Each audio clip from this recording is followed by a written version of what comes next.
نحمدہ ونصلی ونسلم علی رسولہ الکریم اما بعد۔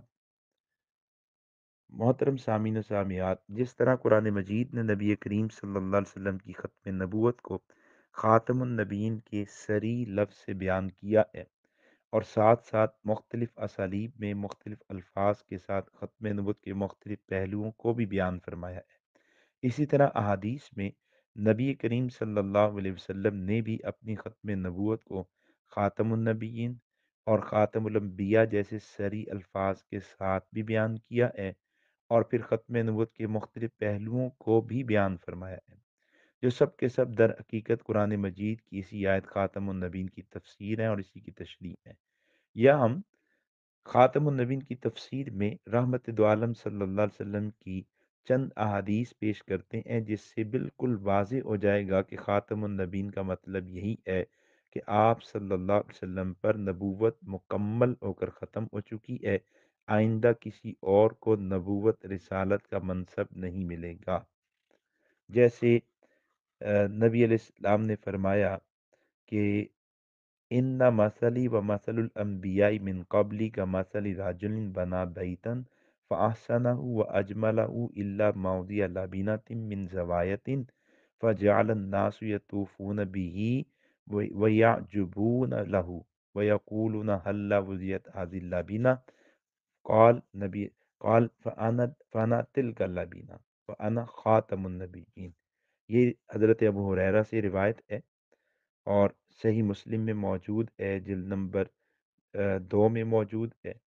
نبی علیہ السلام نے ارشاد فرمایا کہ میری اور مجھ سے پہلے انبیاء کی مثال ایسی ہے کہ ایک شخص نے بہت حسین و جمیل محل بنایا، مگر اس کے ایک کونے میں ایک اینٹ کی جگہ چھوڑ دی۔ لوگ اس کے گرد گھومنے لگے اور خوب تعریف کرنے لگے، اور یہ کہنے لگے کہ یہ ایک اینٹ بھی کیوں نہ لگا دی گئی۔ آپ صلی اللہ علیہ وسلم نے فرمایا کہ میں وہی اینٹ ہوں اور میں نبیوں کو ختم کرنے والا ہوں۔ تو یہاں پر نبی علیہ السلام نے اپنی خاتمیت کو، ختم نبوت کو حصی مثال کے ساتھ بیان کیا ہے، کہ جیسے محل نبوت میں ایک اینٹ کی جگہ خالی ہو، پھر وہ لگا دی جائے تو محل مکمل ہو جاتا ہے، ایسے ہی وہ نبوت کا محل جو اللہ نے حضرت آدم سے تعمیر کرنا شروع کیا، اس محل میں بھی ایک اینٹ کی جگہ خالی تھی، ابھی نبوت کا محل مکمل نہیں ہوا تھا، تو اللہ نے مجھے نبوت عطا کر کے میری صورت میں اس نبوت والے محل کو مکمل کر دیا ہے۔ حضرت ابو ہریرہ ہی کی روایت ہے، اس میں بھی یہی الفاظ ہے فَأَنَا اللَّبِنَةُ وَأَنَا خَاتَمُ النَّبِيِّينَ۔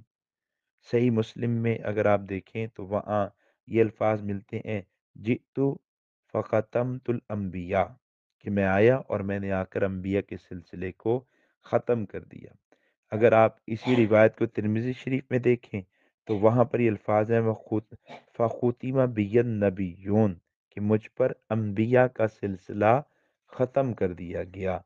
تو مختلف احادیث کی مختلف کتابوں میں یہ روایت موجود ہے، لیکن آخری الفاظ مختلف ہیں، اور تمام کی تمام روایات میں جو بھی الفاظ آخری ہیں ان تمام کا حاصل نبی علیہ السلام کی ختم نبوت ہی ہے۔ اسی طرح صحیح مسلم ہی کی روایت ہے، نبی رحمت صلی اللہ علیہ وسلم نے فرمایا فضلت علی الانبیاء بست اعطیت جوامع الکلم ونصرت بالرعب واحلت لی الغنائم وجعلت لی الارض طہورا ومسجدا وارسلت الی الخلق کافہ وختم بی النبیون۔ نبی محترم صلی اللہ علیہ وسلم نے فرمایا کہ مجھے انبیاء پر 6 وجہوں سے فضیلت عطا کی گئی ہے، 6 وجہوں سے۔ پہلی کیا فرمائی؟ اعطیتو جوامع الکلم، کہ اللہ تعالی نے مجھے جامع کلمات عطا کی ہیں۔ دوسری فرمائی نصرت بالرعب، اللہ تعالی نے مجھے رعب دیا، رعب سے میری مدد کی گئی ہے۔ تیسری فرمائی وہ حلت لی الغنائم، کہ اللہ تعالیٰ نے میرے لیے اور میری امت کے لیے مال غنیمت کو حلال کر دیا۔ پھر فرمایا وجعلت لی الارض طہورا، اور پوری روئے زمین کو میرے لیے مسجد اور پاک کرنے والی جگہ بنا دیا گیا۔ پھر فرمایا پانچویں فضیلت مجھے ملی وہ ارسلت الی الخلق کافہ، کہ مجھے ساری مخلوق کی طرف مبعوث کیا گیا۔ اور چھٹی فضیلت کے بارے میں فرمایا وہ ختم بی النبیون کہ اللہ نے مجھ پر نبوت کا سلسلہ بند کر دیا، ختم کر دیا، مجھ پر نبیوں کو بند کر دیا ہے۔ اس میں آپ غور کریں کہ آخری دو جو فضیلتیں ہیں، دو جو شانیں ہیں، دو جو امتیازات ہیں، ان میں پہلا ہے وہ ارسلت الی الخلق کافہ، مجھے ساری مخلوق کی طرف رسول بنا کر بھیجا گیا۔ اس کا حاصل بھی ختم نبوت ہی تھا، اس کا حاصل بھی حضور کا خاتم النبی ہونا ہی تھا کہ ساری مخلوق کے آپ نبی، اب آپ کے بعد کسی مخلوق کو کسی کی نبوت کی ضرورت نہیں۔ لیکن اس کے باوجود وَخُتِمَ بِهِ النَّبِيُّونَ بھی فرمایا۔ اس سے دو فائدے حاصل ہوتے ہیں، ایک تو یہی کہ رسول پاک صلی اللہ علیہ وسلم وہ کل مخلوق کے رسول ہیں، اور دوسرا یہ کہ کل مخلوق کے رسول ہیں، اس کا مطلب یہی ہے کہ اب حضور کے بعد کسی کو نبوت نہیں ملنی۔ ایسا نہ ہو کہ الکلا کوئی شخص کھڑا ہو اور وہ کہ جی میں حضور کو مانتا ہوں کہ کل مخلوق کے رسول ہیں، لیکن ان کے ساتھ مجھے بھی رسول بنا دیا گیا ہے۔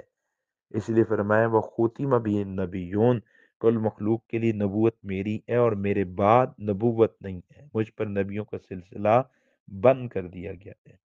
پھر ایک روایت ہے صحیح مسلم ہی کی، غزوہ تبوک کے موقع پر آپ صلی اللہ علیہ وسلم نے حضرت علی سے کہا کہ تم مدینہ میں ٹھہرو اور یہاں کے جو بچے ہیں، بوڑھے ہیں، عورتیں، ان کی نگہبانی کرو۔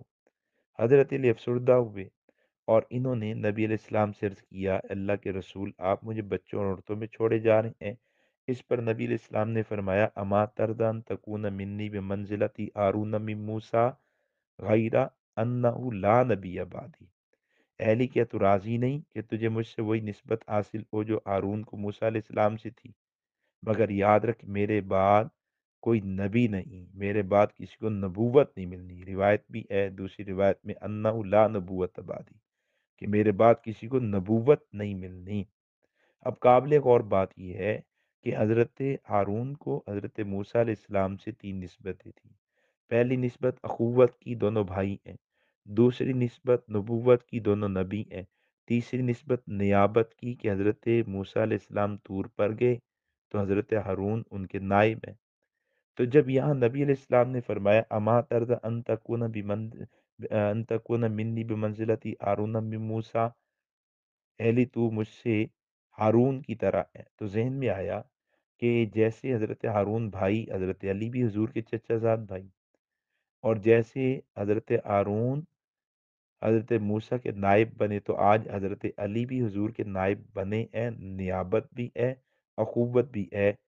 تو کیا ہارون کی طرح جناب علی نبی بھی ہیں، نبوت بھی ثابت ہے، یہ نسبت بھی حاصل ہے؟ تو حضور نے فوراً فرمایا غیر انہ لا نبی بعدی، اے علی تو میرا نائب بھی ہے، تو میرا بھائی بھی ہے، لیکن یاد رکھی میرے بعد نبوت نہیں ہے۔ تو ہارون کی طرح میرا بھائی، تو ہارون کی طرح میرا نائب، لیکن جیسے ہارون نبی ہے تیرے پاس نبوت نہیں ہے، اور کیوں؟ اس لیے کہ میں اللہ کا آخری نبی اور رسول ہوں، میرے بعد اللہ کسی کو نبوت اور رسالت عطا نہیں کریں گے۔ پھر آپ دیکھیں کہ حجۃ الوداع کے موقع پر جبکہ تقریباً 1.5 لاکھ سے زائد صحابہ موجود ہیں، نبی علیہ السلام نے خطبہ فرمایا اور اس میں فرمایا ایھا الناس انہ لا نبی بعدی ولا امت بعدکم فاعبدوا ربکم وصلوا خمسکم وصوموا شہرکم وادوا زکاة اموالکم طیبۃ بانفسکم واطیعوا ولاة امورکم تدخلوا جنۃ ربکم۔ سارے صحابہ جمع ہیں، 1.5 لاکھ کے قریب صحابہ جمع ہیں، اور حضور ان کو فرماتے اے لوگوں لا نبی بعدی، یاد رکھنا میرے بعد نبوت نہیں ہے، ولا امت بعدکم، تمہارے بعد کوئی امت نہیں ہے۔ جیسے آپ نے ایک حدیث میں فرمایا انا آخر الانبیاء وانتم آخر الامم، کہ میں نبیوں میں سے آخری ہوں اور تم امتوں میں سے آخری ہو۔ تو یہاں حضور نے فرمایا میرے بعد نبوت نہیں ہے، تمہارے بعد امت نہیں ہے۔ پھر آگے کچھ اعمال بیان کیے اور فرمایا کہ اگر تم اپنے عقیدے کو ٹھیک کرو اور اپنے اعمال ٹھیک کرو تو تدخلوا جنت ربکم، تم اپنے پروردگار کی جنت میں داخل ہو جاؤ گے۔